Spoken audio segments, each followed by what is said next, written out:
Episode 29 लड़कियों को बचाना फाइट।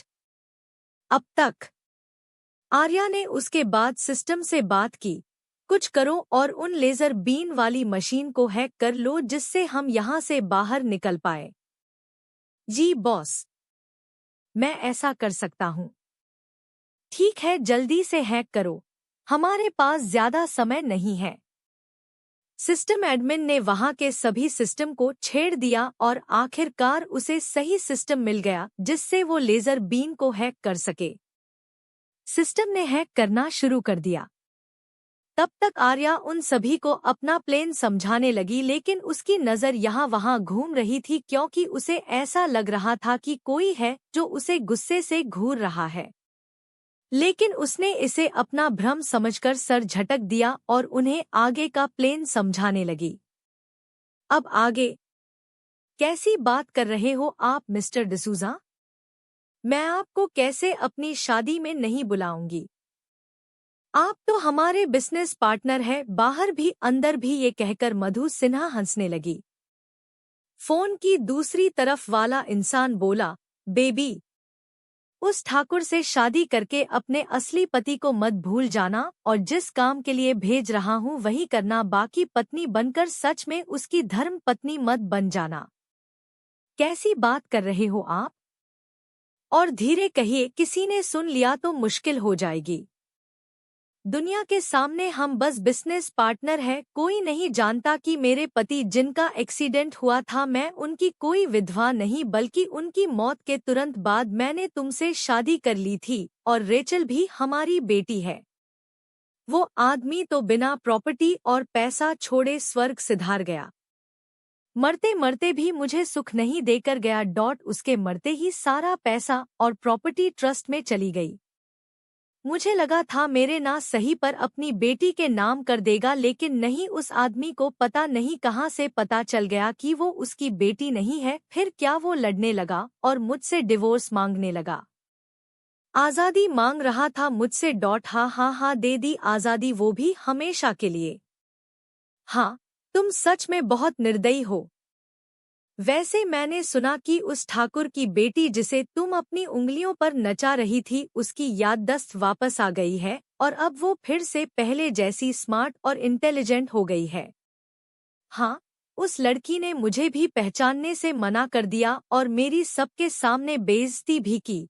वो तो अभिमन्यु ने मेरे पापा को अपनी जबान दी थी, इसलिए वो मुझसे शादी करने को तैयार हो गया, वरना वो लड़की तो एक रात में ही बुरी तरह से बदल गई। एक बार मुझे मिसेस ठाकुर बनने दो, फिर बताती हूँ उस अर्यांशी को कि मेरी मधु सिन्हा की बेइज्जती करके उसने कितनी बड़ी गलती की है। जो पिता उस पर जान देता है ना, उसी की नजरों में मैं उसे इतना गिरा दूंगी कि वही पिता उसे एक दिन घर से निकाल देगा। बेचारी इतने बड़े सपने देख रही थी, इस बात से अनजान कि उसका ख्वाब सच होने से पहले ही जल्द टूटने वाला है। वहाँ रूम में आर्या और सभी लड़कियां रस्सियों से आजाद हो गई थी।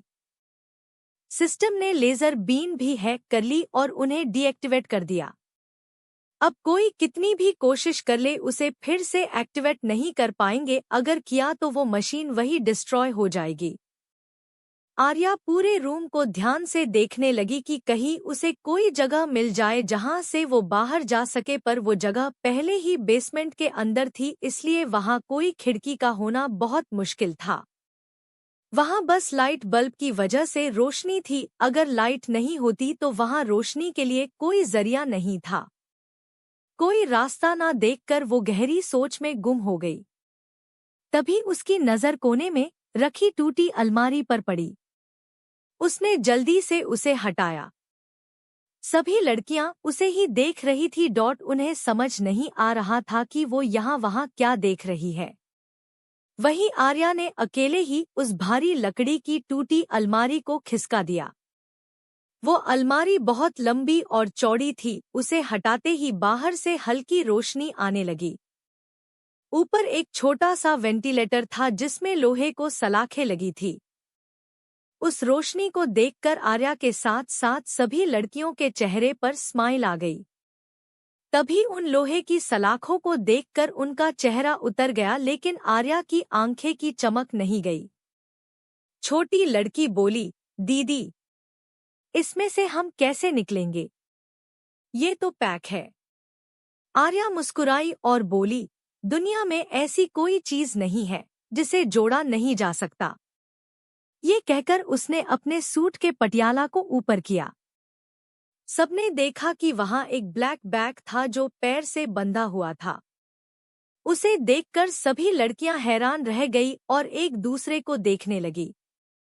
वहीं आर्या ने उस बैग में से गोल बॉल जैसे गैजेट निकाले और उसी अलमारी के सहारे चढ़कर उस छोटी सी खिड़की पर लगा दिया और उसके बाद अपनी घड़ी में कुछ बटन प्रेस कर दिया जिसमें 5 सेकंड का काउंट डाउन स्टार्ट हो गया। 1 2 3 5 बूम। एक छोटा सा ब्लास्ट हुआ और लोहे की सलाखें पिघलने लगी। आवाज तेज नहीं थी, बस इतनी थी जैसे कुछ गिरा हो, इसलिए बाहर तक आवाज जाने की टेंशन नहीं थी। सभी लड़कियां खुशी से उछल गई, लेकिन तभी आर्या ने अपने होठों पर उंगली रखकर उन्हें शांत रहने को कहा, फिर धीरे से बोली, अब एक एक करके यहाँ से बाहर निकलोगी? सबने हाँ में सर हिला दिया। आर्या ने छोटी लकड़ी से पहले एक बड़ी लड़की को भेजा जिससे वो अकेली ना रहे, उसके बाद उस छोटी बच्ची को भेजा। दीदी आप भी आओ ना। मैं भी आऊंगी क्यूटी। पहले आप जाओ, बाकी सबको भेजकर मैं भी आ जाऊंगी। उसके बाद ऐसे ही एक एक करके उसने कई लोगों को भेज दिया। अब बस 3 लड़कियां बची थी। तभी एक लड़की धड़ाम की आवाज के साथ गिर गई और उसके हाथ से लगकर साइड में रखा मटका फूट गया और वो सीधा दरवाजे से लगा। लोहे का दरवाजा होने की वजह से आवाज तेज आई, जिससे बाहर खड़े गुंडे जो सो रहे थे एकदम से उठ गए और झटके से दरवाजा खोल दिया। सामने का नजारा देखकर वो शॉक हो गए। आर्या जो उस बेहोश लड़की की तरफ बढ़ी थी, उसने अपना टारगेट बदल लिया और तेजी से उस गुंडे का मुंह दबा दिया। इतने में दूसरे ने अपने हाथ में पकड़ा रिमोट दबा दिया, जिससे पूरी जगह खतरे के सायरन से गूंजने लगी। आर्या ने पीछे खड़ी दोनों लड़कियों से कहा, जल्दी बाहर निकलो। दोनों ने कहा, दीदी हम आपको छोड़कर नहीं जाएंगे, आप भी चलो। मेरी फिक्र मत करो, मैं आ जाऊंगी। तुम दोनों निकलो। हम साथ में नहीं जा सकते, इससे कोई भी सही सलामत नहीं पहुंच पाएगा। उसकी बात सुनकर दोनों लड़कियां भी समझ गई और जाने लगी। आर्या ने उस गुंडे को मुक्का मारा जिससे उसके दांत टूट गए और मुंह से खून बहने लगा। फिर आर्या ने दूसरे गुंडे की गर्दन पकड़ ली और दबाने लगी। वो गुंडा दम घुटने की वजह से झटपटाने लगा। आर्या का ध्यान पूरी तरह से उस गुंडे को मारने में था, तभी किसी ने पीछे से उस पर वार कर दिया। आर्या का सर घूम गया और एक तेज दर्द की लहर उसके सर में दौड़ गई। उसने अपनी आंखों को बंद होने से रोकने के लिए पलकें झपकाई और उस गुंडे को गर्दन मरोड़ दी।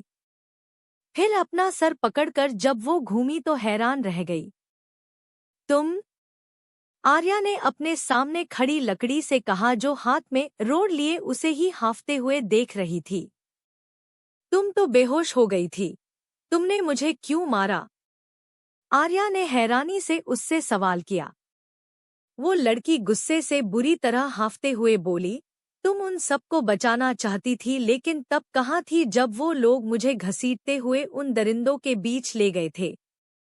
उन्होंने मुझे एक बार नहीं बार बार नोच खाया। जब मैं उस दिन नहीं बची और मेरी मासूमियत रौंद दी गई, लेकिन कोई फरिश्ता नहीं आया, तो आज जब इन लड़कियों की बारी थी तो तुम क्यों आई? वो सब अकेला मुझे ही क्यों झेलना पड़ा? इन्हें भी वो दर्द होना चाहिए जो मैंने महसूस किया। आहा, ये कहते हुए वो जोर जोर से रोने लगी। आर्या से आश्चर्य से देख रही थी, फिर एक हल्की मुस्कान के साथ बोली, सच ही कहते हैं लोग, कुछ होते हैं जो सोचते हैं कि उनके साथ बुरा हुआ तो उनके जानने वाले के साथ भी हो, क्योंकि वो उन्हें खुश नहीं देख पाते। कुछ लोगों को अपने दुख से ज्यादा इस बात की फिक्र होती है कि उसके साथ भी ये हो। हाँ तो क्या गलत सोचते हैं? तुम उन्हें बचाने आ गई। अगर 2 दिन पहले आ जाती तो मेरी इज्जत भी बच जाती। अब क्या करूं यहाँ से जाकर जब समाज और परिवार अपनाएगा ही नहीं? वापस जाकर भी तानों से मरना ही है। इससे बेहतर है कि इन लोगों से मिलकर ऐश की जिंदगी जीऊं, कम से जिंदा तो रहूंगी। वाह, लड़की क्या बात कही है, बहुत ही बढ़िया। ये कहते हुए मधु ताली बजाते हुए उनके पास आई और गुस्से से बोली, पकड़ो इस लड़की को। सभी एक साथ आर्या पर हमला करने आ गए। अर्यांशी के सर से खून पानी की तरह बह रहा था। वो बहुत मुश्किल से खुद की आंखें खुली रखे हुए थे। उसने सिस्टम से कहा, क्या तुम मुझे होश में रख सकते हो? जी बॉस। आप बस बूस्ट एनर्जी ड्रिंक चूज कर लो और साथ ही खून रोकने का पोषण भी आपको पीना होगा। आर्या ने जल्दी से एनर्जी ड्रिंक और वो पोषण पी लिया, जिससे उसे अपने अंदर एनर्जी फील होने लगी और वो फाइटिंग पोजीशन में आ गई। गुंडे चारों तरफ से उस पर अटैक करने लगे। आर्या ने 2 गुंडों की गर्दन पकड़ पर आपस में भिड़ा दी, फिर उनका सर दीवार से दे मारा। बाकी 2 को लात मारकर ही बेहोश कर दिया। उसके बाद अपने हाथ का मुक्का बनाकर एक और गुंडे का जबड़ा तोड़ दिया। एक के बाद एक हड्डी टूटने और चीखने की आवाज आ रही थी। उसकी फाइटिंग स्किल्स को देखकर मधु सहगल की सिट्टी बिट्टी गुल हो गई। वहीं वो लड़की भी अब डरने लगी। बाकी दोनों लड़कियां उस छोटी सी खिड़की से बाहर निकल चुकी थी और उन्होंने भी उस लड़की जिसे उनके साथ रखा गया था उसकी बातें सुनी थी। अब वो सब उसे घृणा से देखकर खिड़की से दूर हो गई। वहीं उन लड़कियों ने बाहर जाने का रास्ता ढूंढा, क्योंकि वो अभी बेसमेंट से निकल गई थी और उस सैलून वाली बिल्डिंग में आ चुकी थी जहां से निकलने का रास्ता उन्हें नहीं पता था। तभी एक मास्क पहना आदमी उनके सामने आ गया, जिसे देखकर वो डर गए। लड़कियां पीछे हो गई और जैसे ही उल्टे पैर भागने को हुई कि वो लड़का बोला, डियर सिस्टर्स, मैं बेड बॉय नहीं हूँ। वो जो आपकी दीदी अंदर फाइटिंग कर रही है उनका दोस्त हूँ और आपको सही सलामत यहाँ से बाहर ले जाने के लिए आया हूँ। हम कैसे मान ले? दीदी ने तो हमसे कुछ नहीं कहा। उस छोटी लड़की ने उसे अपनी छोटी छोटी आंखों से घूरते हुए पूछा। वो आदमी मन में, हाय, ये बच्ची कितनी समझदार है, अब क्या बहाना बनाऊं? वो सोच ही रहा था कि तभी आर्क वहां आया और बोला, मास्टर ने कहा है जल्दी करो, इन बच्चों को सही सलामत बाहर निकालो, जल्द ही पुलिस यहाँ आने वाली है। अब लकड़ियों को भी यकीन हो गया कि ये उन्हें बचाने आए हैं, इसलिए वो भी बिना और कोई सवाल पूछे उनके पीछे पीछे वहां से बाहर चली गई। तभी छोटी लड़की उस मास्क पहने आदमी के कोट को खींचते हुए बोली, दीदी अंदर हमारे लिए फाइट कर रही है, उन्हें बचा लो अंकल। क्या अंकल? तुमने उस लड़की को दीदी कहा और मुझे अंकल डॉट, क्या मैं इतना बूढ़ा लगता हूँ? पता नहीं, आपका चेहरा ढका हुआ है और आप बड़े भी बहुत ही, जैसे कई सालों से कंप्लेन पी रहे हो तो अंकल ही हुए ना। आर्क जो एक्सप्रेशन लेस रहता था, उस छोटी लकड़ी का लॉजिक सुनकर वो अपनी हंसी नहीं रोक पाया और हल्का सा हंस दिया। वहीं बाकी लकड़ियां हंसने लगी। अब वो निराश और उदास नहीं थी, क्योंकि उनकी एंजल ने उन्हें बचा लिया था और अब वो आजाद थी, अपने परिवार से मिल सकती थी। साथ ही उन्हें उनकी रोल मॉडल भी मिली थी।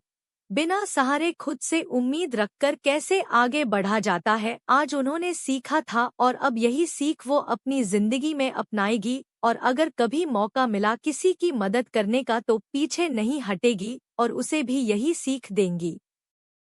वहीं दूसरी तरफ आर्या ने सबको धराशायी कर दिया था। अब वो मधु की तरफ बढ़ने लगी, तभी एक गोली चलने की आवाज आई। गोली उसे लगती कि उससे पहले ही उसकी बॉडी ने रिएक्ट किया और वो साइड हट गई। वो गोली सीधा उस लड़की के हाथ पर लगी। आह! तेज दर्द की वजह से उसकी चीख निकल गई और खून पानी की तरह बहने लगा। इसे कहते हैं कर्मा। आर्या ने उस पर तंज कसा और गोली चलाने वाले को दबोच लिया। उस लकड़ी ने शर्म से अपना सर नीचे कर लिया। अब उसे भी पछतावा हो रहा था कि क्यों उसने गलत सोचा, पर अब देर हो चुकी थी। वो दर्द सहन नहीं कर पाई और वही बेहोश हो गई। आर्या उस आदमी का सर उसी लोहे के दरवाजे पर मार देती है। एक ही वार में उसे अपनी आंखों के सामने अंधेरा छाता हुआ दिखता है, जिससे वो चक्कर खाकर वहीं गिर जाता है। आर्या मधु को उसके बालों से पकड़कर बाहर घसीटते हुए ले जाने लगती है। जब वो उस बेसमेंट से निकलने लगी तभी उसका पैर किसी चीज में जकड़ गया। तभी मधु की हंसने की आवाज आई, हा हा हा हा, आखिर तुम जाल में फंस ही गई। एक और कदम और तुम यही फट जाओगी। अर्यांशी ने देखा कि ये लैंड माइल है। वो सोचने लगी अब क्या करे। उसने सिस्टम से बात करने की कोशिश, लेकिन कोई जवाब नहीं आया। तभी उसे एक जोरदार थप्पड़ अपने सीधे गाल पर पड़ा। उसकी आंखें गुस्से से भर गई और वो सामने खड़ी मधु सहगल को घूरने लगी। क्या हुआ? गुस्सा आया? आना भी चाहिए। तूने जो मेरी जगह का कबाड़ा किया और मेरे इतने आदमियों को मौत के घाट उतार दिया, उसके सामने तो ये कुछ भी नहीं है। ये कहकर वो दूसरा थप्पड़ भी उसे जड़ने को हुई कि एक काला साया उसके सामने आ गया और उसने मधु को जोरदार धक्का मारा। आर्या हैरानी से अपनी तरफ पीठ किए शख्स को घूरने लगी। वो शख्स घुमा तो उसे उसकी सिर्फ वो ठंडी हेजल आइज दिखाई दे रही थी, जिन्हें वो बहुत अच्छे से पहचानती थी। बाकी पूरा चेहरा नकाब से ढका हुआ था। आप यहाँ?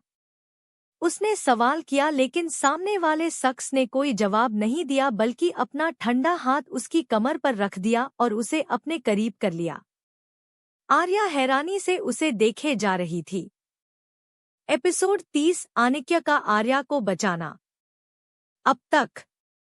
जब वो उस बेसमेंट से निकलने लगी तभी उसका पैर किसी चीज में जकड़ गया। तभी मधु की हंसने की आवाज आई, हा हा हा हा, आखिर तुम जाल में फंस ही गई। एक और कदम और तुम यही फट जाओगी। अर्यांशी ने देखा कि ये लैंड माइल है। वो सोचने लगी अब क्या करे। उसने सिस्टम से बात करने की कोशिश, लेकिन कोई जवाब नहीं आया। तभी उसे एक जोरदार थप्पड़ अपने सीधे गाल पर पड़ा। उसकी आंखें गुस्से से भर गई और वो सामने खड़ी मधु सहगल को घूरने लगी। क्या हुआ? गुस्सा आया? आना भी चाहिए। तूने जो मेरी जगह का कबाड़ा किया और मेरे इतने आदमियों को मौत के घाट उतार दिया, उसके सामने तो ये कुछ भी नहीं है। ये कहकर वो दूसरा थप्पड़ भी उसे जड़ने को हुई कि एक काला साया उसके सामने आ गया और उसने मधु को जोरदार धक्का मारा। आर्या हैरानी से अपनी तरफ पीठ किए शख्स को घूरने लगी। वो शख्स घुमा तो उसे उसकी सिर्फ वो ठंडी हेजल आइज दिखाई दे रही थी, जिन्हें वो बहुत अच्छे से पहचानती थी। बाकी पूरा चेहरा नकाब से ढका हुआ था। आप यहाँ? उसने सवाल किया, लेकिन सामने वाले शख्स ने कोई जवाब नहीं दिया, बल्कि अपना ठंडा हाथ उसकी कमर पर रख दिया और उसे अपने करीब कर लिया। आर्या हैरानी से उसे देखे जा रही थी। अब आगे। अर्यांशी की हैरानी भरी नजरों को अपने ऊपर टिका देख उसने भी अपनी गहरी आंखों से उसे देखा। दोनों जैसे खो से गए, बस फर्क इतना था कि आर्या सदमे में थी तो वहीं आनिक्य उसकी आंखों को देख रहा था, जिन पर उसने लेंस लगा रखा था। आंखों का रंग बदला था, लेकिन उनकी चमक नहीं। वहीं मधु को बहुत तेज धक्का लगा था, जिससे उसका सर किसी भारी सामान से टकरा गया और वो वहीं बेहोश होकर गिर गई। आर्या और आनिक्य दोनों की नजर उस पर चली गई। उसने हाथ बढ़ाया, लेकिन फिर एकदम से ही पीछे खींच लिया और दूसरी तरफ देखते हुए बोला, क्या तुमने यहाँ आने से पहले किसी को बताया था? उसकी बात सुनकर आर्य की आईब्रो आपस में जुड़ गई और उसने कन्फ्यूजन से पूछा, मुझे किसे बताकर आना चाहिए था? उसे सोचता देख आनिक्य ने कहा, अपने बड़े भाई को। भाई का जिक्र होते ही आर्यांशी को याद आया कि अब तक उसके भाई को पता चल गया होगा कि वो गायब है। ओह नो, मैं ये बात कैसे भूल गई। वो तो टेंशन में आ गए होंगे और अब तक तो उन्होंने मुझे ढूंढना भी शुरू कर दिया होगा। हाँ, वो ढूंढ रहा है तुम्हें, इसलिए आइंदा से ऐसी जगह में घुसने से पहले पूरी तैयारी से साथ जाना, क्योंकि जंग का एक ही उसूल है कि दुश्मन कितना भी कमजोर हो लेकिन उसे अंडरएस्टिमेट नहीं करना चाहिए। पहली बार आनिक्य को कुछ शब्दों या हाँ हूँ के अलावा इतना ज्यादा बोलता देखकर आर्या को फिर से शौक लग गया।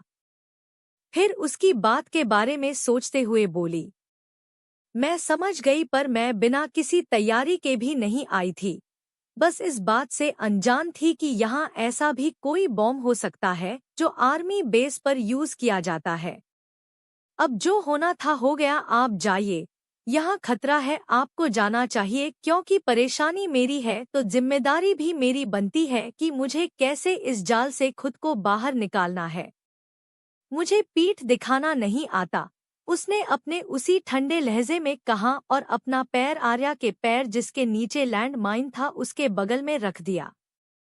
इस दौरान वो बेहद करीब आ गए थे। दोनों की गर्म सांसें एक दूसरे के चेहरे और गर्दन से टकरा रही थी। जहां अर्यांशी का इस बात पर ध्यान नहीं था, वो तो अभी भी उसके पहले कहे शब्दों के बारे में सोच रही थी, पर आनिक्य को अपना शरीर जलता हुआ महसूस होने लगा। ये करीबी उसे अच्छी लग रही थी, वो उसके और करीब जाना चाहता था, लेकिन वो ये बात मान ले ये तो एक अजूबा ही होगा। वहीं आर्या सोच में गुम थी। वो कुछ समझ पाती उससे पहले ही आनिक्य ने उसके पैर को बहुत ही हल्के से एकदम सही प्रेशर के साथ हटाकर खुद का पैर उस जगह रख दिया जिसका अंदाजा अर्यांशी को भी बाद में हुआ।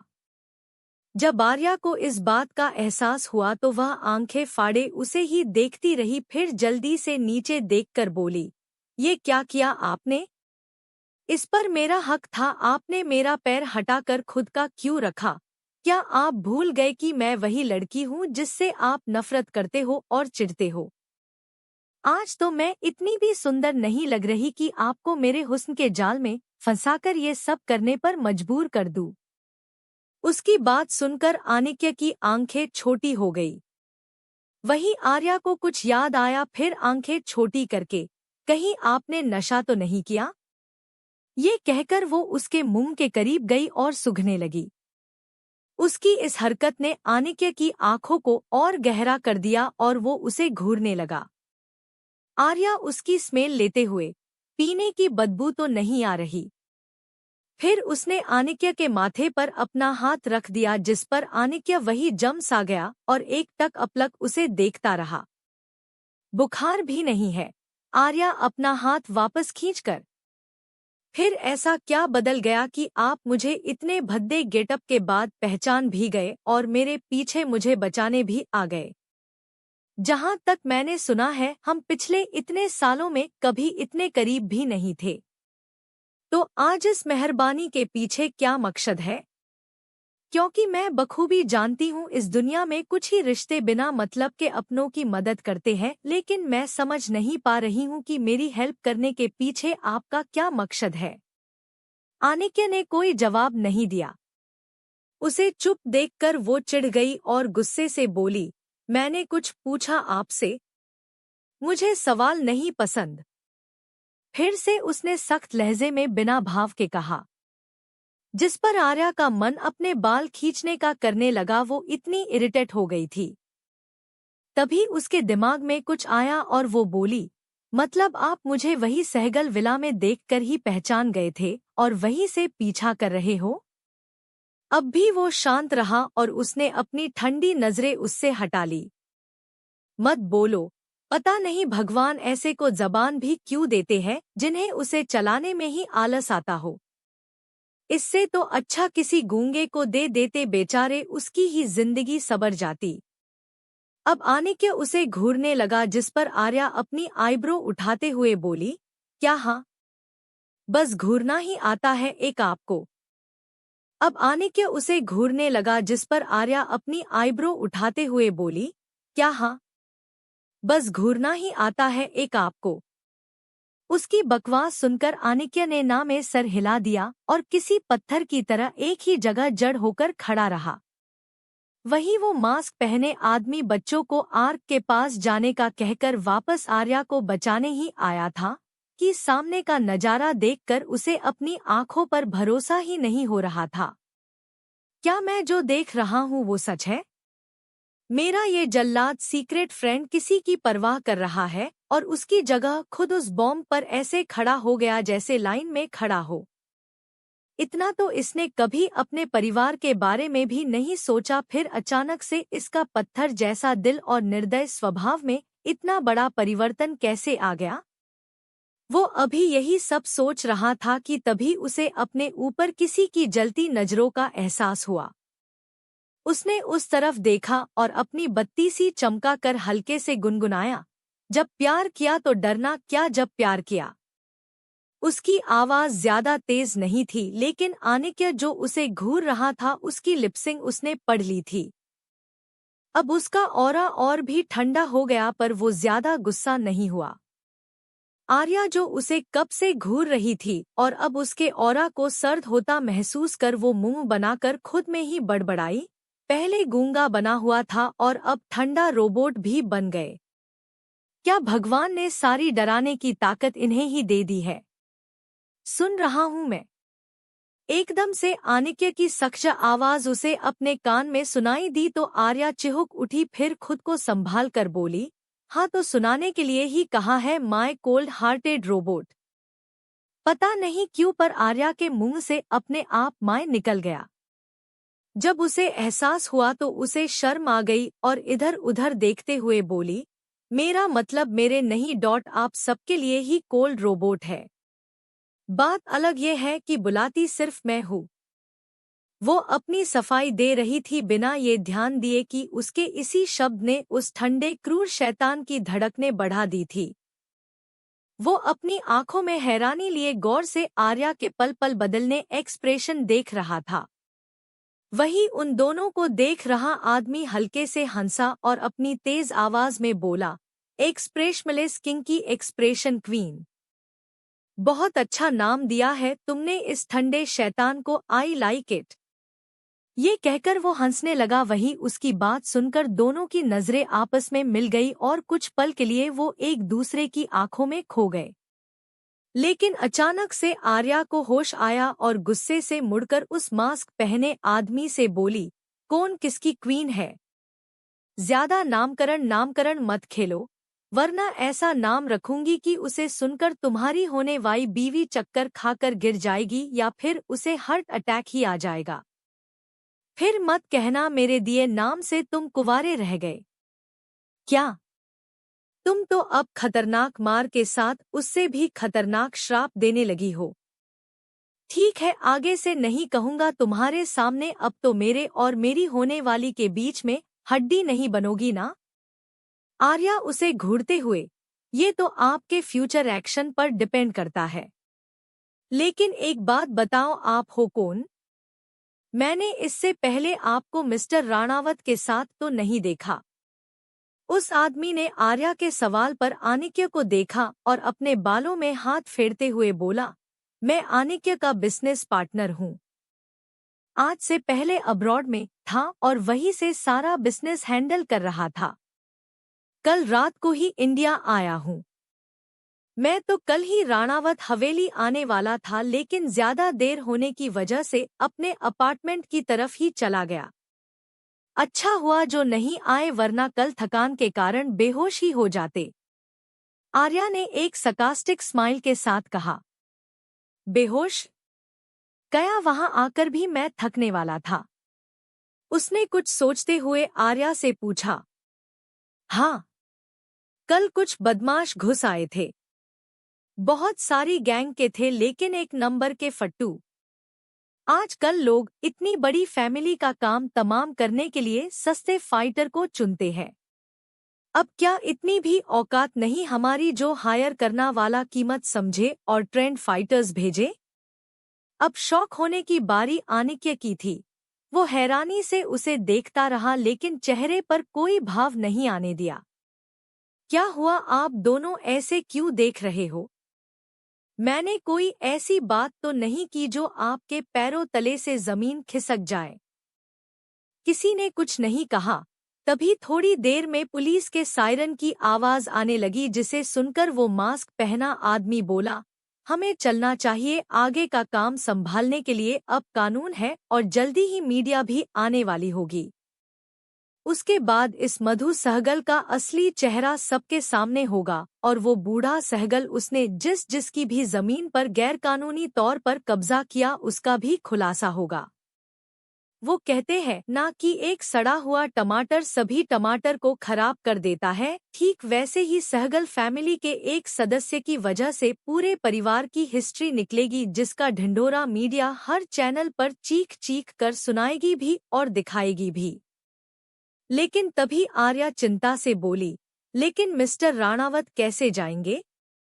मैं खुद आ सकता हूँ, आनिक्य ने सख्ती से कहा। फिर अपने सामने खड़े आदमी से, इसे लेकर जाओ। उसने सर हिलाया और आर्य का हाथ पकड़ कर ले जाने लगा।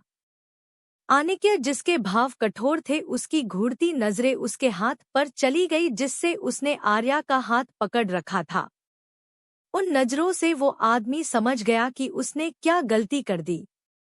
उसे अपनी रीढ़ की हड्डी में ठंडक का एहसास हुआ और उसने जल्दी से आर्या की कलाई को छोड़ा और एक राहत भरी सांस लेकर बोला, चलो, आनिक्य सब संभाल लेगा। उन नजरों से वो आदमी समझ गया कि उसने क्या गलती कर दी। उसे अपनी रीढ़ की हड्डी में ठंडक का एहसास हुआ और उसने जल्दी से आर्या की कलाई को छोड़ा और एक राहत भरी सांस लेकर बोला, चलो, आनिक्य सब संभाल लेगा। आर्या भी क्या करती, वो भी सर झुकाए जाने लगी, लेकिन बार बार पीछे मुड़कर आनिक्य को ही देख रही थी। उसे भी अंदाजा नहीं हुआ था कि कब वो अनजाने में ही उसकी परवाह करने लगी थी। वहीं आनिक्य की नजर भले ही उसकी तरफ नहीं थी, पर वो जानता था कि वह उसे ही चिंता से देख रही है। कुछ देर बाद जब आर्या उसे दिखना बंद हो गई, तभी उसका ऑरा हद से ज्यादा ठंडा हो गया और आंखें सुनहरी काली दो रंगों से चमकने लगी। साथ ही लाल और काली रोशनी उसके चारों तरफ घूमने लगी। उसने आंखें बंद कर ली और कुछ बुदबुदाने लगा। इसी के साथ चारों तरफ घूम रही रोशनी सीधा उसके उसी पैर पर गिरी जिसके नीचे बॉम्ब था। रोशनी के वहां गिरते ही उसका पैर जमा शुरू हो गया। वो काली बर्फ थी। उसकी एड़ी तक बर्फ जम गई और उसी वक्त उसने अपना पैर भी बीच में थे उसे पिघलाकर निकाल लिया। पैर के साथ वो बॉम्ब भी जम गया, जिससे अब कोई खतरा नहीं था। आनिक्य आराम से निकल गया और अब उसकी आंखें बिल्कुल नॉर्मल हो गई थी। बाहर अब तक पुलिस आ चुकी थी और मीडिया भी अभी अभी आई थी। पुलिस इंस्पेक्टर को देखते ही मीडिया उनकी तरफ चली गई और सवाल करने लगी, सर, आपको इस बारे में खबर किसने दी कि एक नॉर्मल सैलून की आड़ में यहाँ लड़कियों का धंधा हो रहा है? उसके बाद वो बिना कोई जवाब दिए अपनी टीम के साथ अंदर चले गए। वहीं ये सब आर्या दूर से देख रही थी और उसके पीछे ही बाकी लड़कियां। आर्क और वो मास्क पहना आदमी कहाँ था? तभी उसकी नजर उसी चेहरे पर टिक गई जिसका वो इंतजार कर रहे थे। देखिए, वो लकड़ी डरी हुई है और आपको देखकर और भी डर जाएगी। आप उनका इंटरव्यू लेना चाहते हो तो ऐसे पूरी दुनिया के सामने तमाशा करने नहीं, बल्कि बिना किसी पहचान एक लकड़ी होने के नाते उस पर एक जागृत आर्टिकल छाप सकते हैं, जिससे हर लड़की इन जैसे लोगों से सावधान रहे। सर, वो लड़कियां कहाँ हैं जिन्हें बचाया गया? क्या हम उनसे पूछताछ कर सकते हैं? दूसरे रिपोर्टर ने सवाल किया। उसके सवाल पर इंस्पेक्टर ने कहा, हमें प्रूफ के तौर पर वीडियो मिली थी कि यहाँ ये सब होता है। उस वीडियो में सब कुछ साफ साफ दिख रहा था, लेकिन किसने उसे भेजा ये अभी तक नहीं पता चला, पर जो भी है उसने बहुत सी लकड़ियों की जिंदगी बर्बाद होने से रोक ली।